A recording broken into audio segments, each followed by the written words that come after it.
ज़्यादा नज़रें जो है वो उत्तर प्रदेश में है, चूंकि सबसे बड़ा राज्य है। अब किस तरह की सरकार के एक्सपेक्टेशन हैं? देखिए, जाहिर है कि भाजपा का अंदरूनी मामला है, शीर्ष और राज्य नेतृत्व तय करेगा। लेकिन हम सिर्फ इतना चाहते हैं ना, चुनाव तो आप जीत गए, लोक सरोकार के मुद्दे आपकी प्राथमिकता में होनी चाहिए। कभी ऐसी महामारी ना आए, ईश्वर करे, लेकिन आए तो गंगा और सरयू में वैसे लाशें बहती ना दिखे। बेरोजगारी सबसे बड़ा चैलेंज है राज्य सरकारों की और केंद्र की सरकार की, जिस पर अब तक हमने चुप्पी देखी है, और ये चुप्पी अच्छी नहीं है, चाहे आप चुनाव जीत जाए। क्योंकि अंततः किसी दिन जब ये ज्वालामुखी फटेगा ना, तो वो बड़ी मुश्किल होगी सबके लिए, पॉलिटिकल इस्टेब्लिशमेंट के लिए। तो मैं समझता हूं कि उस दृष्टिकोण से, चाहे उत्तर प्रदेश हो या पंजाब हो या अन्य राज्य हो, उसी दृष्टिकोण से सरकार बननी चाहिए सरोकार के लिए। बहुत हो गया चुनाव में, तो हमने देखा कि वो उन मुद्दों पे चर्चा हो रही थी जिसका मेरी थाली से, गरीब की थाली से, उसके परोस से कोई ताल्लुक नहीं था। सर, आत्ममंद जो प्रदर्शन रहा है वो निराशाजनक से भी कमतर अगर देखा जाए तो है। अगर आज जो वर्किंग कमेटी की मीटिंग हो रही है, बहुत चर्चाएं हैं कि रेजिग्नेशन भी प्रपोज किए जा सकते हैं, बहुत सारे रेजिग्नेशन हो भी रहे हैं, कहाँ पर खड़ी? देखिए, पहली बात तो ये रेजिग्नेशन वगैरह की चीज़ है। आप राहुल जी के बारे में लिखा, राहुल जी किस चीज़ से रिजाइन कर देंगे? कोई पद तो है नहीं उनके पास। जाहिर तौर पर किसी भी दल के अंदर, मैं बार बार दोहराता हूँ कि कोई भी दल अमृत पी के नहीं आता है कि एक जैसा उभार हमेशा रहेगा, एक जैसा उफान हमेशा रहेगा।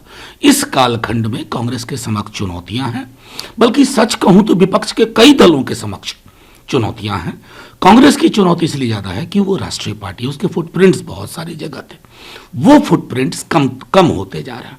जाहिर तौर पर ये उनका इंटरनल मैटर है, उन्हें पता है चैलेंज क्या है, और विश्व इतिहास गवाह है, दलों का इतिहास गवाह है कि चैलेंज के बरक्स अगर आपका रिस्पॉन्स सिस्टम वर्सेटाइल है, रॉबस्ट है, तो आप ओवरकम कर सकते हैं। मैं शुभकामना देता हूँ। सर, लेकिन के बीच भी आरोप प्रत्यारोप है। अधीर रंजन चौधरी ममता बनर्जी पर आरोप लगाते हैं कि गोवा में ममता बनर्जी ने भारतीय जनता पार्टी को जितवाने के लिए काम। देखिए, मेरा सीधे तौर पर कहना है कि विपक्ष के तमाम दलों को मेरी कमीज तुम्हारी कमीज, मेरी ज्यादा सफेद तुम्हारी कम सफेद वाले माइंडसेट से निकलना होगा। सिर्फ दलों के अस्तित्व का प्रश्न नहीं है, संवैधानिक सरोकार और लोक सरोकार की राजनीति का के समक्ष एक बहुत बड़ा चैलेंज है।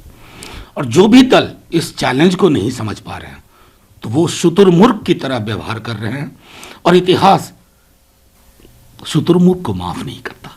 Ostrich like attitude, it doesn't go. मतलब आपको लगता है जो एच डी देवगौड़ा साहब कह रहे हैं कि राष्ट्र हित में तमाम जो सेकुलर क्षेत्रीय दल हैं उनको एक प्लेटफॉर्म पर आना ही होगा? देखिए, मैं तो ये यहां तक कहता हूं कि secular commitment to constitutional values, justice की बात क्या हो रही है, लिबर्टी, इक्वालिटी, फ्रीडम, अरे कहीं दूर नहीं जाना है।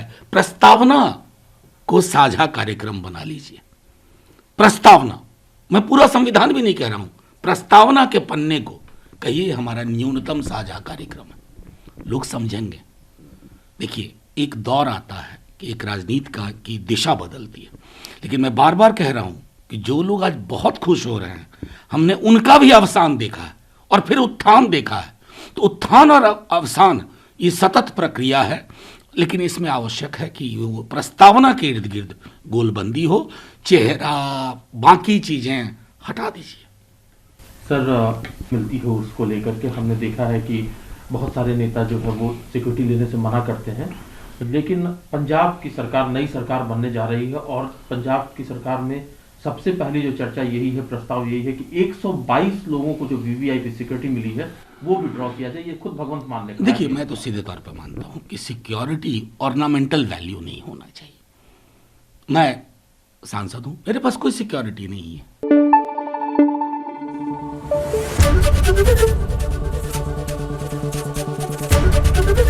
एबीपी न्यूज आपको रखे आगे।